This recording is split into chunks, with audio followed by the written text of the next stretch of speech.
In today's lecture, we are going to discuss about class 11th first chapter, that is mole concept. देखिए, अब ये जो chapter है ये बहुत बेसिक इंट्रोडक्टरी चैप्टर है क्लास 11th मतलब केमिस्ट्री समझने के लिए। अभी तक जो आपने साइंस पढ़ी है वो बहुत ज़्यादा वैसी नहीं थी, मतलब कि उसके पीछे इतना ज़्यादा हम एम्पेरिकल वैल्यूज़ जो होती हैं बहुत ज़्यादा हम प्रिसिशन के पीछे नहीं जाते थे और उनका रीज़न मैकेनिज़्म नहीं समझते थे रिएक्शंस का। जैसे क्लास 10th में जो कार्बन एंड इट्स कंपाउंड वाला चैप्टर था पूरा, उसमें हमने जितनी भी रिएक्शन समझी हैं पढ़ी थी उनमें हमने इतना ज़्यादा नहीं जाना कि भाई रिएक्शन में हो क्या रहा है, या फिर acids and bases and salts जो चैप्टर था क्लास 10th का उसमें हमने जाना नहीं कि ये जो सोडियम है ये रिएक्शन जो कर रहा है ये क्यों, ठीक है वो स्टेबिलिटी पाने के लिए कर रहे हैं, रिएक्शन कैसी हो रही है ये तो ठीक है जाना था, लेकिन हमने बहुत छोटी छोटी वैल्यूज़ को नहीं पता करा था कि क्यों इतना हो रहा है, अगर इतने अमाउंट का रिएक्शन इतने के साथ होगा तो कितना प्रोडक्ट बनेगा। और तो अब ये जो हम 11th में आ गए हैं तो थोड़ा अब क्या हो जाती हैं चीज़ें बहुत ज़्यादा रेशनैलिटी पे चली जाती हैं कि हमें अब सोचना है हर एक चीज़ को, एक्सपेरिमेंटली हमें चीज़ों को देखना है कि अच्छा ऐसा हो रहा है इतना अमाउंट लेंगे तो कितना बनेगा, या फिर मैकेनिज़्म समझेंगे चीज़ों का पीछे। बहुत ज़्यादा डिफरेंट स्ट्रीम मतलब ब्रांचेस हो जाती हैं केमिस्ट्री की भी। ऑर्गेनिक केमिस्ट्री अलग हो जाती है। क्लास 11th में लास्ट की जो चैप्टर्स हैं वो ऑर्गेनिक केमिस्ट्री के हैं, और बीच के जो चैप्टर्स हैं जिसमें एस ब्लॉक पी ब्लॉक हम लोग पढ़ेंगे वो इनऑर्गेनिक केमिस्ट्री के हैं। ये जो हम पढ़ रहे हैं यहाँ पे जितना भी हमें नापना है, चीज़ों को मेजर करना है या फिर उनकी अमाउंट जाननी है कितने वो प्रेजेंट हैं किसी चीज़ में, ये सारा फिज़िकल केमिस्ट्री का पार्ट हो जाता है। तो ऐसे ही आपके क्लास 11th में तो चैप्टर्स जो हैं ये इन्हीं तीनों केमिस्ट्रीज़ पे, फिज़िकल केमिस्ट्री, ऑर्गेनिक केमिस्ट्री और इनऑर्गेनिक केमिस्ट्री, इन्हीं में बेस पे हैं। अब देखिए आप इनको इनके डेफिनेशंस नहीं रटनी है कि फ़िज़िकल केमिस्ट्री क्या होती है, इनऑर्गेनिक केमिस्ट्री क्या होती है, ऑर्गेनिक केमिस्ट्री क्या होती है। 11th पढ़ते पढ़ते पता चल जाएगा कौन सा फिज़िकल का पार्ट है, कौन सा इनऑर्गेनिक का पार्ट है और ऑर्गेनिक का पार्ट क्या है। थोड़ा बता देते हैं, जैसे ऑर्गेनिक केमिस्ट्री में कार्बन और हाइड्रोजन से रिलेटेड बहुत लेविन टर्म्स में, ये ऐसे ही जैसे बहुत ऊपर ऊपर से बता रही हूँ कि ऑर्गेनिक केमिस्ट्री में जहाँ पे हम कार्बन एंड हाइड्रोजन के जो कंपाउंड्स हैं उनकी स्टडी जब हम देखेंगे, ईथर ईस्टर जैसे कंपाउंड्स को जब हम पढ़ेंगे, कीटोन में जो आपने क्लास 10th में कार्बोनेट्स कंपाउंड में थोड़ा बहुत पढ़ा था, नाम जाने थे उनके तो यहाँ पे हम उनको दोबारा देखेंगे। और इनऑर्गेनिक में क्या आ गया कि जहाँ पे हम सारे एलिमेंट्स की स्टडी करते हैं, पीरियोडिक टेबल पढ़ेंगे पूरी, है ना, केमिकल बॉन्डिंग जो इतना इंटरेस्टिंग चैप्टर है, हम देखेंगे कि कैसे इलेक्ट्रॉन्स एक एटम के अंदर रहते हैं। धीरे धीरे हम प्रोग्रेशन करेंगे इसका। अभी जो ये फर्स्ट चैप्टर है मोल कॉन्सेप्ट, ये किस बारे में है, ये सिर्फ ये समझना है, इसमें खाली मेजरमेंट का है, बेसिक केमिस्ट्री की स्टार्टिंग है कि केमिस्ट्री की ABCD हम इस चैप्टर से सीखेंगे। इसको पढ़ते हैं। देखिए जैसे अब ये मोल कॉन्सेप्ट नाम से ही थोड़ा समझ में आ रहा है कि हम मोल को जान रहे हैं। पहली बार ही हमने एक शब्द सुना है मोल, ठीक है, ये एक यूनिट होती है बेसिक। जैसे हम चीज़ों को नापते हैं ना, डजन्स में नापते हैं, या फिर वेट जब हम उनका नापते हैं तो किलोज़ में, माइक्रो किलो, कितने किसी में भी नाप सकते हैं। ये भी वैसे ही एक नापने की चीज़ है, एक फंडामेंटल यूनिट है किसी चीज़ को नापने की, नंबर्स को बेसिकली। तो जैसे डजन्स में हमारे जो डजन्स होते हैं उस डज़न में क्या होता है, 1 डज़न इज इक्वल्स टू कितने होते हैं, 12 यूनिट्स आती हैं एक डज़न में, ठीक है, 12 यूनिट्स आती हैं। ऐसे ही जो एक मोल होता है, 1 मोल जो होता है, इसमें कुछ एक सर्टेन यूनिट्स आती हैं, वो कितनी आती हैं क्या होता है वो अभी हम आगे के लेक्चर्स में, आगे जैसे जैसे आप इसको पढ़ेंगे वैसे वैसे समझेंगे। एकदम से हम ये पूरा रटेंगे नहीं कि अच्छा कार्बन का 1/12 होगा, वो देखेंगे। वो अब धीरे धीरे जब हम समझेंगे चीज़ों को तो इंटरेस्टिंग हो जाएगा चैप्टर, नहीं तो फिर वो रटने के लिए तो कुछ रटने से यहाँ काम नहीं चलेगा। जब हमें एन फैक्टर निकालना होगा, नंबर ऑफ इक्विवेलेंट्स निकालने हैं, मोल निकालना है, मोलारिटी, इतनी सारी चीज़ें जो निकालनी है फिर वो कुछ समझ नहीं आएंगी। तो इस चैप्टर को जब हम पढ़ेंगे तो हमें जानना है, फील लेना है उसका, वो दिमाग में जानी चाहिए चीज़ें, कॉन्सेप्ट्स, ठीक है। तो अब देखते हैं इस चैप्टर को। देखो अब जो केमिस्ट्री है थोड़ा बताया कि ठीक है 3 भागों में बटी रहेगी केमिस्ट्री, ठीक है। अब क्या जानना है हमें कि जो ये मैटर है जो हम केमिस्ट्री में पढ़ क्या रहे हैं। केमिस्ट्री में हम देखिए साइंस जो होती है वो सिर्फ बाहर की चीज़ों से, जितनी हमारे इस ह्यूमन बॉडी इटसेल्फ है, जो भी इस यूनिवर्स में चीज़ें हैं, वो जो मैटर है हम उनकी स्टडी करते हैं। हम देखते हैं कि यार ये बने कैसे, क्या क्या क्या क्या अमाउंट उसमें किस किस चीज़ की प्रेजेंट है। केमिस्ट्री में हम ये सब चीज़ें जानते हैं, उसकी अलग अलग प्रोसेस होती है हमारी जानने की।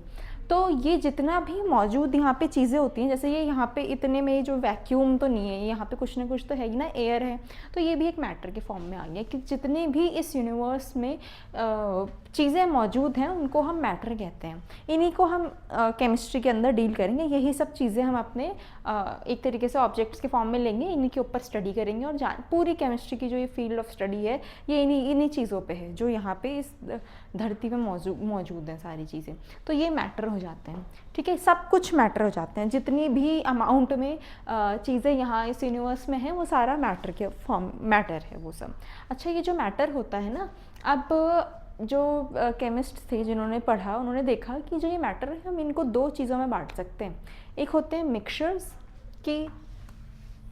के फॉर्म में, एक होते हैं प्योर सब्सटेंस, ठीक है। मिक्सचर्स में क्या होता है ना, मिक्सचर में चीज़ें किसी भी रेशियो में मिली रहती हैं, मतलब कि इतना कुछ लिया, देखा भी नहीं कितना है, एक बाल्टी यहाँ से कुछ लिया, कुछ यहाँ, एक बाल्टी मैंने बोल दिया तो इटसेल्फ वो मैंने नाप लिया, वो नापते भी नहीं। मिक्सचर का मतलब होता है, हमने देखा इस यूनिवर्स में जो मैटर थे वो किसी भी प्रोपोर्शन में मिल करके 5-6 चीज़ों से बने हुए थे, एक फॉर्म ले रखी थी उन्होंने, तो उनको हमने बोला मिक्सचर, ठीक है। तो अब ये जो मिक्सचर होते हैं ये दो चीज़ों में बंटते हैं, इनको बोलते हैं हम, ठीक है। अब एक बार ये मिक्सचर को, ठीक है, हेटेरोजेनस होमोजेनस तो पहले पढ़ा भी होगा आपने, थोड़ा जान भी रहे होंगे शब्दों को, ठीक है।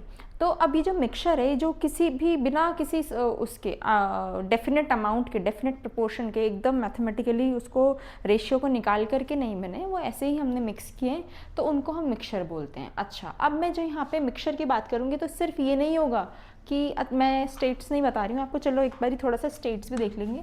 देखिए कितनी स्टेट्स होती हैं, स्टेट्स समझते हैं ना। अच्छा, जब मैं मैटर बोल रही हूँ ना तो उसमें क्या होती है, वो मैटर हमने जब देखे, इतने सारे मैटर्स जो मौजूद हैं वो हम 3 स्टेट में बेसिकली उनको बाइफरकेट कर देते हैं कि इतने 3 स्टेट्स होती हैं मैटर की किसी भी। अब तो खैर 5 स्टेट्स के जानते हैं, जैसे प्लाज्मा भी एक नई स्टेट बन चुकी है ना, बोस आइंस्टाइन भी एक नई स्टेट है। तो अभी तो आपके सिलेबस में तो ये ऐड नहीं हुआ है, वैसे 5 स्टेट्स में हम नापते हैं, जैसे नियॉन आयोनाइज्ड गैस होती है वो बोस आइंस्टाइन में आती है, वो अभी आपको जानना नहीं है, उसके बारे में उतना है ही नहीं, अभी सिलेबस में इंक्लूड होना चाहिए था पर हुआ ही नहीं है, ठीक है। अब ये जो मैटर है ये कितने भागों में बटा हुआ है, 3 में। ये आपने देखे भी होंगे, बोस आइंस्टाइन और प्लाज्मा जैसी स्टेट्स भी देखी होंगी, बट ये मेजरली यहाँ पे देखा है स्टेट कितने फॉर्म में, 3 फॉर्म में, वो बचपन से जो पढ़ते आ रहे हैं कि solid, liquid and gas. Solid, liquid और गैस में हम बांटते हैं। जब हमने मैटर देखे कि अच्छा पूरी जो दुनिया है हमारी मैटर से बनी हुई है, इन मैटर में जो 3 डिविजन्स हैं on the basis of their different criteria पे हमने उनको सॉलिड में रखा, लिक्विड में रखा, गैस में रखा। देखो एक बारी थोड़ा सा बचपन में पढ़ा ही है, इसको ज़्यादा हम डिटेल में जानेंगे नहीं। सॉलिड, लिक्विड एंड गैस का थोड़ा सा कॉम्पोजिशन समझ लेते हैं, है ना। अब यहाँ पे जो है हम 11th में पढ़ रहे हैं, ये हर एक चीज़ों को आपको पीछे जानना ही है। अगर कुछ भी नहीं आता है, ज़रा सा भी कहीं पे लैग करते हैं, कोई टर्म नहीं समझ में आ रहा है, तो अपने टीचर्स से वो पूछना है, जो क्लास में आपके टीचर्स हैं, या फिर कोई भी डाउट क्लियरिंग सेशन जो होता है उसमें आपको जाननी है वो चीज़। अगर नहीं जानोगे फिर रटोगे बैठ करके, और वो बहुत मुश्किल हो जाएगा कि इतना सा सिलेबस नहीं है, काफ़ी ज़्यादा सिलेबस है। जब हम समझ के करेंगे, डेली रिविजन होगा उस चीज़ का, तो आएंगी चीज़ें समझ में। ओके, अब सॉलिड कैसे दिखता है ना। अगर मैं बोल रही हूँ ये एक डेफिनेट वॉल्यूम लिया है, सबका वॉल्यूम सेम है, यहाँ पे एक पर्टिकुलर वॉल्यूम हम देख रहे हैं गैस का, लिक्विड का। मैंने क्या बोल दिया, ये पर्टिकुलर वॉल्यूम, देखियो ये समझते हैं इस बात को। जैसे मान लो ये एक सॉलिड है, ठीक है, इसका कुछ ना कुछ वॉल्यूम होगा, ये सॉलिड सब्सटेंस है ना, इसका कुछ ना कुछ एक वॉल्यूम होगा। इस वॉल्यूम को कुछ है इसका वॉल्यूम, ठीक है, इतने ही, जितना इसका वॉल्यूम है इतने ही वॉल्यूम का हमने एक लिक्विड सब्सटेंस लिया, लिक्विड में है वो चीज़। तीसरा हमने गैसियस के फॉर्म में इतने ही वॉल्यूम का, ये जो डेफिनेट ये जो वॉल्यूम होगा इतने ही वॉल्यूम का। सपोज ये एक क्यूबॉइड की शेप में है तो नहीं, पर मान लेते हैं एक परफेक्ट क्यूबॉइड की शेप में है ये, इसका वॉल्यूम कुछ 400 मीटर क्यूब सेंटीमीटर क्यूब है, मान लो, मीटर क्यूब तो बहुत बड़ा हो जाएगा, 400 सेंटीमीटर क्यूब है, तो इतने ही 400 सेंटीमीटर क्यूब का ही हम क्या लेंगे, लिक्विड लेंगे, ठीक है। इतने ही 400 सेंटीमीटर क्यूब का हम क्या लेंगे, गैस लेंगे, ठीक है। अब देखो ये जो ये होते हैं ना सेंटीमीटर क्यूब वगैरह जो होते हैं, कैपेसिटी कन्वर्जन, जैसे क्लास 8th में आपने पढ़ा ही होगा, वॉल्यूम वाला चैप्टर जो रहता है मैथ्स में, उसमें कि हम वॉल्यूम को लीटर्स में कन्वर्ट कर सकते हैं। 1 centimetre cube is equals to 13 litres, है ना। 1 metre cube is equals to 13 ml और लीटर, ये भी आपको याद करने पड़ेंगे। यहाँ पे हम आगे की चैप्टर स्टेट्स ऑफ मैटर आएगा जैसे, और आगे की चैप्टर्स आएंगे वहाँ पे यूज़ होंगे, वो याद हो जाएंगे, उनको ऐसे डेलिबरेटली बैठ करके रटना नहीं है, वो धीरे धीरे आ जाएगा। ठीक है, अब देखिए ये जो मैं बता रही हूँ इस टॉपिक को समझना, अगर हमने सेम वॉल्यूम लिया है सबका, तो अब देखो इनके मैटर में पार्टिकल्स का डिस्ट्रीब्यूशन कैसे है, पढ़ा है पहले आपने, इतना कुछ रॉकेट साइंस नहीं इसमें। इसमें जो होगा वो जो इसके जो पार्टिकल्स हैं काफ़ी पास होंगे, है ना।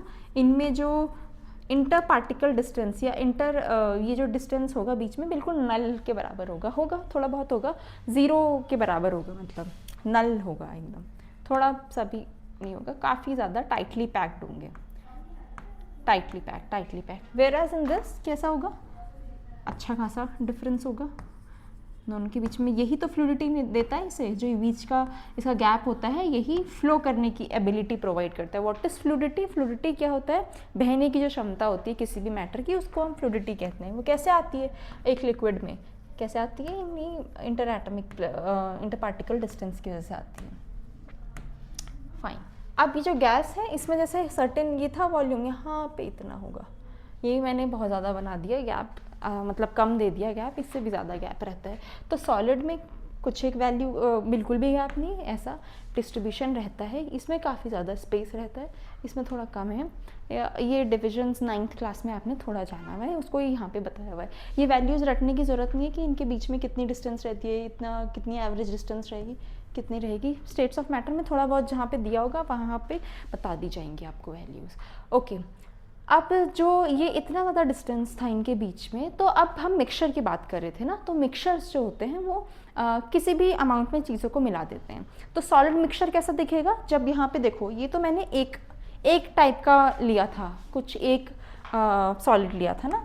अब देखो मिक्सचर जब बनेगा ना, इसको मैं दूसरी चीज़ को, जैसे ये कुछ ए था, ग्रे वाला ए था, ये पिंक वाला डॉट जो है ये कुछ बी अमाउंट, बी डिफरेंट मटेरियल है जिसको हम मिला रहे हैं ना, तो वो ए जो है ग्रे वाला जो मैं बना रही हूँ उसको हम बोल रहे हैं ए, और बी मतलब वो दूसरा वाला है जो दो आपस में मिल रहे हैं, ए एंड बी। ओके, ठीक है। अब ये तो ए थे यहाँ पे, है ना। मिक्सचर कैसा बनेगा, सॉलिड में मिक्सचर थोड़ा बनना मुश्किल होता है, सॉलिड का मिक्सचर ऐसे जितना भी इनके बीच में इसको स्पेस मिलेगा यही पूरा यहाँ पे रहेगा, मैं बना नहीं रही हूँ इतना, ठीक है। तो ये ऐसे ऐसे करके ये मिक्सचर टाइप का हो गया, कुछ भी अमाउंट में ऐसे ऐसे करके ये एक सॉलिड का मिक्सचर बन गया। डिफरेंट स्टेट के मिक्सचर बन सकते हैं, हम लिक्विड और सॉलिड को मिला करके भी बना सकते हैं मिक्सचर, ठीक है। बट वो जो होता है होमोजेनस, ये हेट्रोजेनस टाइप का मिक्सचर बनेगा, वो अभी पढ़ते हैं, चलो आगे, ठीक है। ये ऐसा बना, यहाँ पे कैसा बनेगा, लिक्विड का मिक्सचर ऐसा कुछ बनेगा कि इसके बीच में जितना स्पेस होगा यहाँ पे आके चीज़ें फिल हो जाएंगी, ऐसे ही अगर वो बनेगा। तो जब हम मिक्सचर बनाएंगे, है ना, मतलब मिलनी चाहिए वो चीज़ें, और कहीं पे ऐसे रहेगा, ये ऊपर भी कहीं पे भी ऐसे डिस्ट्रीब्यूशन करना है, हमें दो चीज़ों को मिलाना है। देखना नहीं है कि ज़रूरी नहीं है यहाँ पे कि इसके बीच में ही फिट होनी चाहिए चीज़ें, हो भी सकता है नहीं भी हो सकता है, इसके ऊपर भी ऐसे ऐसे यहाँ पे ना मौजूद होकर के सारे यहाँ पे भी रह सकते हैं, ठीक है। तो मिक्सचर क्या होता है, दो चीज़ों को बस मिला देना, is mixture without any thinking, ठीक है। अब ये जो मिक्सचर है, हमने देखे दो टाइप के मिक्सचर बन जाते हैं। क्या होता है, जब मैंने अभी आपको बताया कि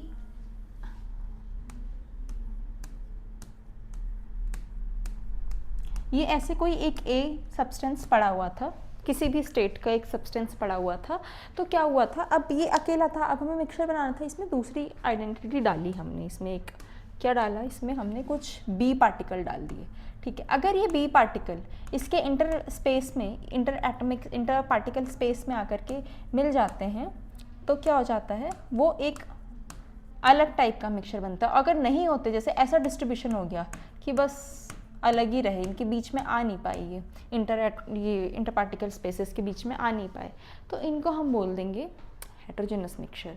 हेट्रोजेनस मिक्सचर में हेट्रो इज द शब्द फॉर दो अलग अलग चीज़।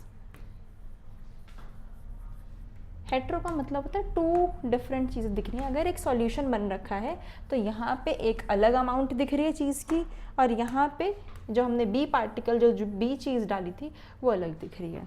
जब हम मिक्सचर बना रहे हैं, एक चीज़ डाली, उसमें दूसरी चीज़ डाली, दोनों को घोला, थोड़ी देर बाद हमने देखा कि नीचे कुछ बैठ गया ऊपर, वो जो हमने बी वाला डाला था दोनों सेपरेट हो गए, मिल नहीं पाए, इंटर एटमिक स्पेसेस में, इंटर पार्टिकल स्पेसेस में बीच में घुस नहीं पाए वो। अगर चले जाते एक दूसरे के बीच में, यहाँ पे अगर वो आ जाता, ये ग्रे वाला यहाँ पे आ जाता, सारे ग्रे वाले इनके जो बीच का स्पेस है इनमें स्पेस ऑक्यूपाई कर लेते, तो ये एक अच्छा सा बिल्कुल होमोजेनस मिक्सचर, एक जैसा दिखने वाला मिक्सचर बन जाता। अभी वो आ नहीं पाए, दो अलग अलग लेयर बन गए, एक जैसे नहीं बन पाए, तो हेट्रोजेनस मिक्सचर बन गई। आया हेट्रोजेनस मिक्सचर समझ में। ये भी, इसके भी आगे हम बांटते हैं इसको कोलॉइड्स में, है ना, सस्पेंशन में, सॉल्यूशन में बांटते हैं, तीन फॉर्म में बांटते हैं, नहीं वो होमोजेनस मिक्सचर को बांटते हैं, सॉरी। हेट्रोजेनस मिक्सचर को हम सिर्फ सस्पेंशन में और कोलॉइड्स में बाइफरकेट करते हैं, और होमोजेनस मिक्सचर वो अभी हम पढ़ेंगे, उसको हम सॉल्यूशन में बांटते हैं, ठीक है। ये होमोजेनस मिक्सचर था। अब देखिए दूसरे टाइप का बन जाएगा, है ना, वो तो समझना बहुत आसान हो जाएगा। अब होमोजेनस मिक्सचर क्या होता है? होमोजेनस मिक्सचर, होमोजेनस मिक्सचर में क्या होगा कि ये जो एक मैटर था, इसके जो बीच के स्पेसेस थे वो आकर के किसने ऑक्यूपाई कर लिए? दूसरे वाले एलिमेंट ने, दूसरे वाले जो भी हम मिला रहे हैं चीज़, उसने आकर के वो स्पेस ऑक्यूपाई कर लिया। ये एक होमोजेनिटी आ गई इसमें ना, कि कोई भी इसका अगर हम एक सेक्शन ले लें तो ये सेक्शन इस सेक्शन से इतना डिफरेंस नहीं रख रहा है। मतलब ये तो मैंने बहुत ज़्यादा अलग अलग बना दिए, बट वो ऐसा लगता है कि हम अगर किसी भी मिक्सचर को ज़रा सा भी इधर उधर कर लें, लेकिन वो पूरा एक जैसा, होमोजेनिटी रहती है एक मिक्सचर में, पूरा जो मिक्सचर है वो एक जैसा दिखता है, तब हम उस मिक्सचर को कहते हैं होमोजेनस मिक्सचर, ठीक है। होमोजेनस मिक्सचर में क्या आ जाती है? एक होमोजेनिटी आ जाती है। दोनों जो हमने ए कंपाउंड और बी कंपाउंड जो मिलाया था, जैसे ए वाला ग्रे से है और बी वाला पिंक कलर से जो है, दोनों जिस भी स्टेट में थे वो आकर के सेम स्टेट में बन गए, और ऐसे जो बन गया ये जो चीज़ बन गई है, दैट इज़ क्या बन गई है? मतलब एक स्टेट में नहीं, एक होमोजेनिटी आ गई है उनके बीच में, एक डेफिनेट टाइप का कलर उन्होंने ले लिया है, बिल्कुल सेम सिमिलैरिटी आ गई है पूरे सॉल्यूशन में, तो उसको हम बोलते हैं होमोजेनस मिक्सचर। और आसान भाषा में समझोगे आप इसे तो वो दो चीज़ें जब घुल जाती हैं आपस में, उनको हम होमोजेनस मिक्सचर बोल देते हैं। मिलाने के बाद वो एक जैसा, जैसे चीनी पानी का घोल एक जैसा रहेगा, ऐसा नहीं होता चीनी नीचे बैठ गई या पानी ऊपर रह गया, वो तब होता है जब आप उसे अच्छे से मिक्स नहीं करते हैं। If you give time to this ना प्रोसेस, ये मिलाना, चीनी की मिलाने की प्रोसेस को आप थोड़ा टाइम देंगे, एनर्जी देंगे उसमें, तो वो मिल जाएगा पूरे में, तो वो होमोजेनस मिक्सचर का फॉर्म ले लेगा। वहाँ पे आप चॉक का जो चूरा वो होता है, डस्ट पार्टिकल जो भी आपने वो बनाया होता है, उसको अगर आप पानी में मिलाने बैठोगे, मिलाते रहोगे, नीचे चूना अलग बैठ जाएगा, पानी ऊपर अलग हो जाएगा थोड़ी देर बाद, जितना भी आप उसे घोल लो। तो ये जो मिक्सचर था ये हेट्रोजेनस मिक्सचर था। मिक्सचर्स हम पढ़ रहे थे कि मैटर, अच्छा हमने पढ़ा क्या, वापस से इतना टाइम हो गया पढ़ते पढ़ते, ठीक है। हमने जाना था कि भाई केमिस्ट्री में हमें बाहर की चीज़ों को देखना है, बाहर जितनी भी चीज़ें हैं ये क्या हैं, ये मैटर हैं, इन मैटर्स को स्टडी करना है। मैटर जब हमने देखे तो बांटा इनको दो भागों में, एक में मिक्सचर में, एक प्योर सब्सटेंसेस। जो बिल्कुल साफ़ सुथरी चीज़ें थी वो प्योर सब्सटेंसेस में आ गई। मिक्सचर किस में आए?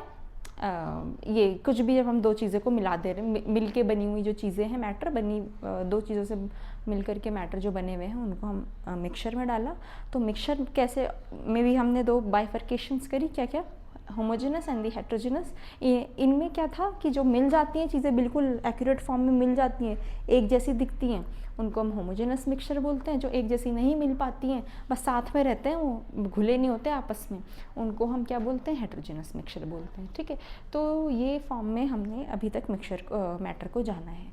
अब जो इसके आगे के और समझते हैं चीज़ें क्या क्या हैं,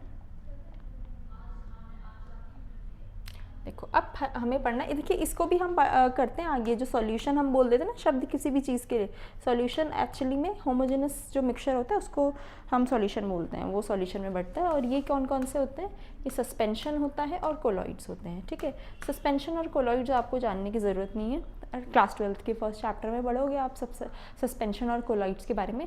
दूध एक क्या होता है? कोलॉइड होता है। ये सस्पेंशन मिट्टी और पानी का घोल, ठीक है, ये आप इसके डेफिनेशंस में अभी मत जाइएगा, अब हम इनको जानते हैं। प्योर सब्सटेंसेस, हमारा जो मेन फोकस है अभी इनके पे रहेगा क्लास 11th में ना। एलिमेंट्स को हम पढ़ेंगे, कंपाउंड्स को बहुत डिटेल में हम जानेंगे, उनके स्ट्रक्चर जानेंगे, केमिकल बॉन्डिंग में एलिमेंट कैसे रहते हैं, एटम क्या होता है, एटम के अंदर की चीज़ें क्या दिखती हैं, ये सब हम क्लास 11th में हमारा जो पूरा बेसिकली चैप्टर, पूरी वो जो बुक है आधी बुक तो इसी के बारे में है। ठीक है, ओके एलिमेंट। अब प्योर सब्सटेंसेस समझते हैं। जब हमने देखा ये जो बाहर की जो दुनिया थी, इसमें जो मैटर मिल रहा था, मिक्सचर टाइप की चीज़ें दिख गई ऐसे ऐसे करके, है ना। और क्या दिखा हमें, हमें प्योर चीज़ें दिखी, बिल्कुल एकदम प्योर फॉर्मेट में हमें चीज़ें दिखी वहाँ पे। जैसे अगर मान लो मिट्टी है कहीं पे पड़ी हुई, तो मिट्टी में हमने देखा गोल्डन गोल्डन कुछ दिख रहा है भाई, गोल्डन गोल्डन सा कुछ हो रहा है उसमें। मिट्टी लाल रंग की है, उसमें कुछ अलग टाइप की चीज़ें हैं, तो वो जो लाल रंग जिसके कारण आ रहा था वो आयरन था, गोल्डन कलर जिसके कारण आ रहा था वो सोना था, AU था, है ना, एलिमेंट था एक वो फॉर्म का। ठीक है, अब देखिए जो ये प्योर सब्सटेंसेस जो होते हैं ना, इनमें क्या होता है कि कोई और चीज़ नहीं होती है, सिर्फ एक टाइप की चीज़ होती है, सिर्फ एक टाइप की चीज़ होती है वो, तो उसको हम बोलते हैं प्योर सब्सटेंसेस। ठीक है, या एक टाइप की चीज़ रहेगी, या वो मतलब एक जैसा तो दिखेगा ही दिखेगा, बट अगर मान लो वो दो चीज़ों से मिल करके भी बना है तो वो एक डेफिनेट रेशियो में होगा, डेफिनेट रेशियो में होगा, डेफिनेट रेशियो में होंगे वो दोनों। जैसे मान लो हाइड्रोजन है एक चीज़, ऑक्सीजन है एक चीज़, अगर मैं इसको 2 बारी ले रही हूँ, इसको 1 बारी ले रही हूँ, तो पानी बन जा रहा है। तो ये जो पानी बन रहा है, जो पानी हमने एज अ मैटर देखा, प्योर सब्सटेंस थी, एक जैसे पूरा एक यूनिफॉर्म चीज़ थी वो पूरी, तो हमने उसको प्योर मैटर सब्सटेंस में डाला। कैसे डाला?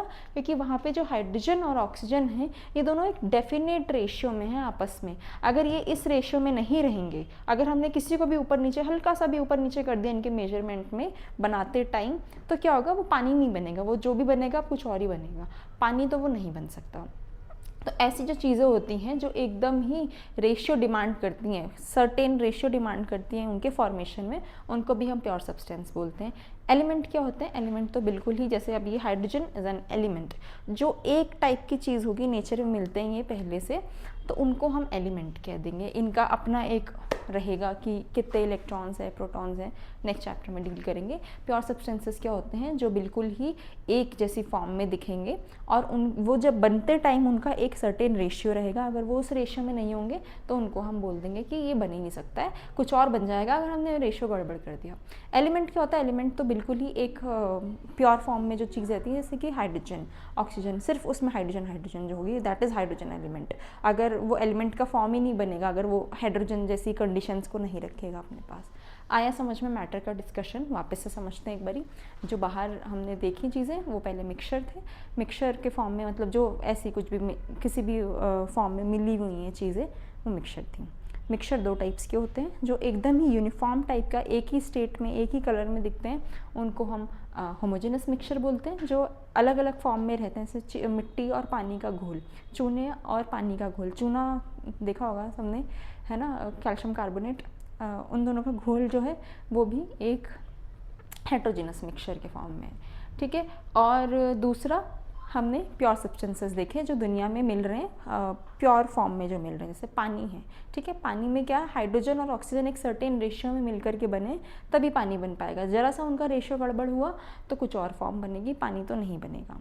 ऑक्सीजन है, गैस है, एक ऑक्सीजन गैस की O2 की बात कर रही हूँ मैं, वो एक प्योर कंपाउंड है, मतलब ऑक्सीजन ऑक्सीजन मिल करके बना रहे हैं, वो एक मॉलिक्यूल, एक प्योर मॉलिक्यूल है, वो भी प्योर सब्सटेंसेस के फॉर्म में आएगा।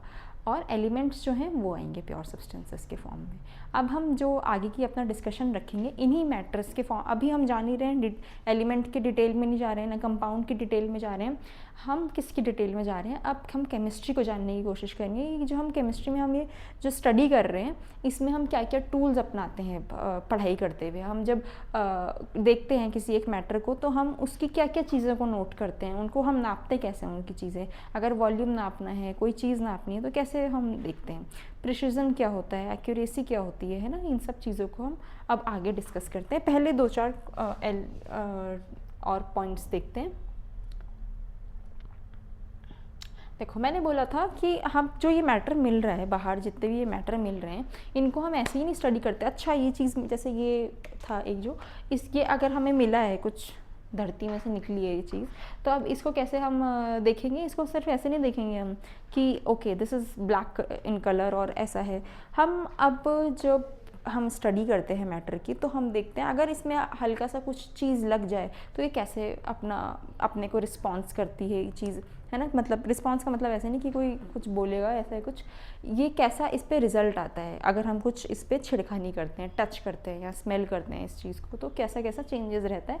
जो ये जो अपना कैरेक्टर दिखाते हैं ना, इनको हम बोलते हैं प्रॉपर्टीज़ ऑफ मैटर। इसकी वो प्रॉपर्टीज़ रहती हैं, ठीक है। ऐसा समझ लो जैसे आपके दोस्त होंगे बहुत सारे, है ना, तो हर एक दोस्त का नेचर तो सबका सेम नहीं रहता है। मान लो चिप्स का पैकेट आया है, क्लास कोई एक बच्चा लेके आया, तो आप उसको छीन करके एक खाने लग गया, उसका जो उसके साथ जो बैठा हुआ था, तो उसका हर बच्चा ऐसे अगर मान लो सबका रिएक्शन अलग अलग आएगा अपनी चीज़ों को बांटते हुए ना, तो ये क्या दिखाएगा, उसका कैरेक्टर दिखाएगा उस बच्चे का कि कोई एक हमने स्टिमुलस, हमने कुछ एक्सपेरिमेंट किया कि चलो सब बच्चों को कुछ कुछ हम उन पे करते हैं कि उनके साथ कुछ कुछ छिड़खानी टाइप की, तो सबका जो रिस्पॉन्स था वो अलग अलग था। वो रिस्पॉन्स अलग अलग क्यों है? क्योंकि सब बच्चों का कैरेक्टर अलग अलग है ना। तो ऐसे ही जो ये मैटर है, इन सब की प्रॉपर्टीज़ अलग अलग रहती हैं, तभी ये हर चीज़ के साथ अलग अलग रिस्पॉन्स करते हैं। जैसे मान लो अगर हमने यहाँ पे चीनी रखी हुई है, नमक रखा हुआ है, कुछ और लोहा रखा हुआ है, आयरन रखा हुआ है, इसके ऊपर पानी की एक एक बूंद डाल रहे हैं, तो तीनों चीज़ें अलग अलग टाइप के प्रॉपर्टीज़ दिखाएंगी। क्या दिखाएंगी, कैसे दिखाएंगी? सबकी शेप्स अलग अलग रहती हैं, है ना। तो ये सब कैरेक्टरिस्टिक्स प्रॉपर्टीज़ में आती हैं। अच्छा, अब फिज़िकल प्रॉपर्टी क्या होती है? फिज़िकल का मतलब होता है उसकी चीज़ों को जब हम देख करके, टच करके हम समझ रहे हैं, देखिए उनमें कोई चेंजेस नहीं आ रहे। फिज़िकल प्रॉपर्टीज़ क्या होती हैं कि कोई भी अगर मैटर है उसको हम टच कर रहे हैं या स्मेल कर रहे हैं, है ना, या फिर हम उसको देख रहे हैं आँखों से, तो उसमें हमें क्या क्या उसकी चीज़ें दिख रही हैं, कैसा वो लग रहा है, तो उसको हम फिज़िकल प्रॉपर्टी में डालेंगे। जैसे उसकी शेप कैसी है, उसका कलर कैसा है ना, और ये सब चीज़ें हम फिज़िकल प्रॉपर्टीज़ में डालते हैं। बॉइलिंग पॉइंट, मेल्टिंग पॉइंट क्या है कि हम कुछ नहीं उसमें डिस्टर्बेंस कर रहे हैं, वो अपना कैसा दिखा रहा है उस फॉर्म में, that is physical property. Chemical property में क्या होता है, जब हम एक सर्टेन केमिकल को एक सर्टेन मैटर को हम किसी चीज़ से रिएक्शन नहीं बोलेंगे इसको। देखिए जैसे हमारे पास कोई एक मैटर है, हम उस पर कोई एक चीज़ उस पर इंट्रोड्यूस कर रहे हैं उसका, और वो चेंजेस कैसे ला रहे हैं अपने ऊपर ना। एक रिएक्शन के फॉर्म में समझाती हूँ मैं। देखो जैसे एक सोडियम को तो सब जानते हैं ना, क्लास 10th में पढ़ा है, Na is the symbol for sodium, ठीक है। तो ये सोडियम पे हमने पानी की रिएक्शन नहीं कराई, हमने बस पानी डाला। सोडियम एक मैटर मिला हमें, हम कहीं खुदाई चल रही थी कहीं पे, ठीक है, तो वहाँ से सोडियम निकला। ऐसे ही मिलते हैं मैटर, प्योर फॉर्म में तो नहीं मिलते हैं, वो कंपाउंड्स के फॉर्म में मिलते हैं। बस एक हाइपोथेटिकल सिचुएशन ले रहे हैं, वहाँ से सोडियम निकला। तो ये जो सोडियम निकला है, तो अच्छा आपने क्लास 10th में जैसे पढ़ा है, सोडियम को ऐसे तो नहीं मिलेगा ना वो, तो हम किस चीज़ में छुपा के रखते हैं? चलो वो क्लास 10th का क्वेश्चन था, उसको स्किप करते हैं अभी, ठीक है। जो ये सोडियम मिला हमें, हमने क्या किया, इसको जानने की कोशिश करी। हमने देखा कि भाई इसका कैरेक्टर प्रॉपर्टी कैसी है, इस पर अगर हम पानी डाल रहे हैं तो क्या कर रहा है, कैसा रिस्पॉन्स कर रहा है, खुश हो रहा है, क्या हो रहा है। जैसे हम बच्चों वाला एक्सपेरिमेंट था ना, कि अगर किसी का चिप्स का पैकेट छीन लिया एक बच्चे का, सब बच्चे लाए हुए हैं, तो वो कैसा अपना दिखा रहा है, क्या क्या उसका रिस्पॉन्स हो रहा है उसके चिप्स के पैकेट को छीनने में स्कूल में, तो कैसा होगा, वैसे उसका कैरेक्टर होगा, ठीक है। अब जो ये सोडियम है, जब हमने इसके ऊपर पानी डाला हल्का सा, तो क्या होता है, NaOH बनता है, ठीक है। NaOH और H2 गैस भी रिलीज़ होती है, ठीक है, मेटल है ना ये, तो H2 गैस रिलीज़ होती है।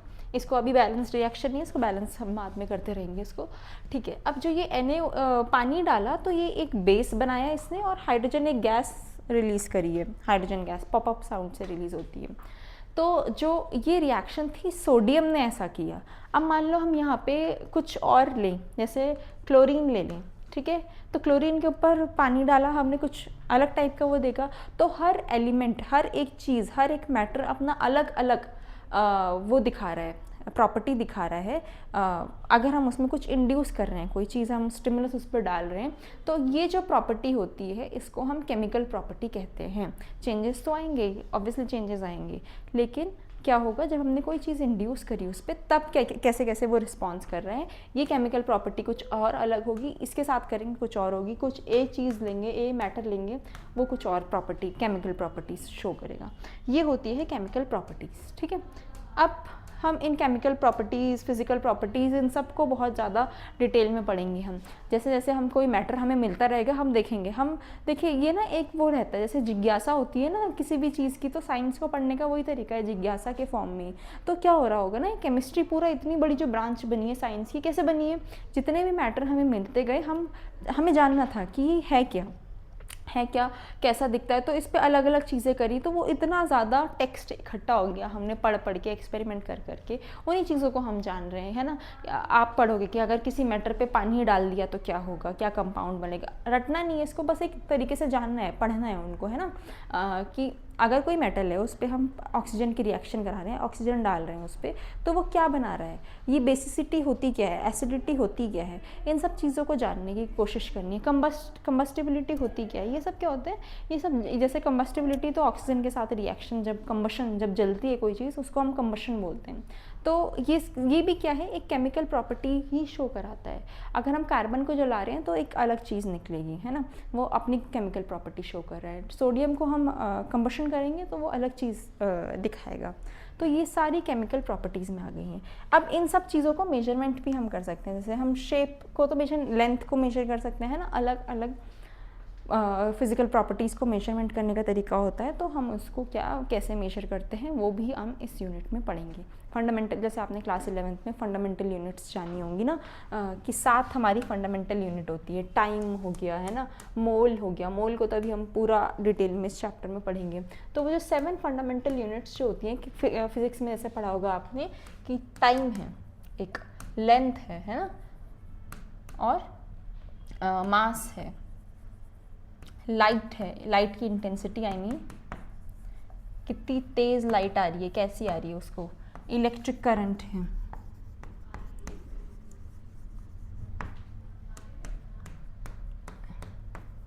और मोल है, नंबर ऑफ मोल्स है ना, कितनी अमाउंट को बेसिकली हम बोलते हैं इसमें, कितनी अमाउंट है किसी चीज़ की। टेम्परेचर है, ये क्या होती हैं, ये फंडामेंटल क्वांटिटीज़ होती हैं।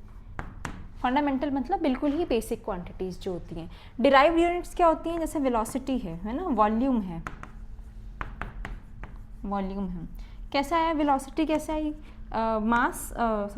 वेलोसिटी कैसे आई, लेंथ और टाइम के मल्टीप्लिकेशन से आई, डिवीजन से आई। लेंथ और टाइम को जब हमने डिवाइड किया तो हमें क्या मिला, वेलोसिटी मिली, डिस्टेंस अपॉन यूनिट करके, डिस्टेंस अपॉन टाइम करके, तो हमें वेलोसिटी मिली डिस्प्लेसमेंट अपॉन टाइम करके। तो ये क्या है, लेंथ और टाइम को जब हमने, डिस्टेंस, लेंथ और टाइम को जब हमने डिवाइड किया इन दोनों यूनिट्स को, तब जाकर के हमें वेलोसिटी की यूनिट मिली, मीटर पर सेकेंड। तो ये क्या हो गई, ऐसी जो वो होते हैं फिज़िकल क्वांटिटीज़ होती हैं, उनको हम क्या बोलते हैं, डिराइव्ड यूनिट्स के अंदर डालते हैं कि इनकी यूनिट्स डिराइव्ड यूनिट्स हैं। वॉल्यूम है, वॉल्यूम जो फिज़िकल क्वांटिटी है, ये कैसे आता है भाई, लेंथ का जब हम क्यूब निकालते हैं, डिस्टेंस का जब हम क्यूब निकालेंगे या लेंथ का, तो हमें वॉल्यूम की यूनिट मिलेगी। तो इनको डिराइव्ड यूनिट्स बोलते हैं। फंडामेंटल यूनिट्स तो ये 7 होती हैं, ठीक है। इनके सिंबल्स भी रहते हैं। टाइम को कैपिटल टी से, डायमेंशन जब आप निकालोगे फिजिक्स में, तो कैपिटल टी से वहाँ पे डिनोट करोगे। लेंथ का तो जानते ही हो आप, मीटर, इसको सेकंड होती है इसकी यूनिट, इसकी मीटर होती है, केजी इसकी एसआई यूनिट होती है। लाइट इंटेंसिटी की कैंडेला, ये याद नहीं करनी है, धीरे धीरे हो जाएंगे, जब अभी आप इतनी बारी नोट्स बनाओगे तो सब याद हो जाएगा। करंट की एम्पियर होती है। मोल की तो MOL से ही दिखाते हैं इसको। और टेम्परेचर की तो केल्विन होती है, एसआई यूनिट। आज के जो लेक्चर में हमने जाना है, बहुत सारी बेसिक चीज़ें ही जानी है केमिस्ट्री क्लास 11th के लिए। आगे के जो हमारा नेक्स्ट लेक्चर होगा उसमें हम पढ़ेंगे कि आप ये जो मोल कॉन्सेप्ट है पूरा इसके बारे में स्टडी करेंगे, डिफरेंट डिफरेंट लॉज जानेंगे केमिस्ट्री के कि ये जो मैटर हमें मिले हैं ना, अभी तक तो हमने देखा कि ये मैटर जो मिले हैं इनको हम कितनी कितनी चीज़ों में बांट सकते हैं। अब नेक्स्ट लेक्चर में हम कहाँ पे जाएंगे, हम देखेंगे कि बनते कैसे हैं, जो मैटर जो बाहर मिला हुआ है ये हमें ये बनते कैसे हैं, किस किस लॉस के कारण बनते हैं। अच्छा ये बन चुके हैं तो इनमें जो एलिमेंट्स मिल रहे हैं कितने नंबर में मौजूद हैं, इनको निकालना है तो कैसे निकालेंगे, हम परसेंटेज जानेंगे कुछ कुछ चीज़ों की, ठीक है, कि कितने अमाउंट में प्रेजेंट है परसेंटेज, वो जो बेसिक मैथ्स का रहता है परसेंटेज निकालने का, इनके रेशियोज़ जानेंगे। अब हम ये चीज़ों में आएंगे इसके नेक्स्ट लेक्चर में, फिर ये चैप्टर फिनिश हो जाएगा। Thank you for today's class.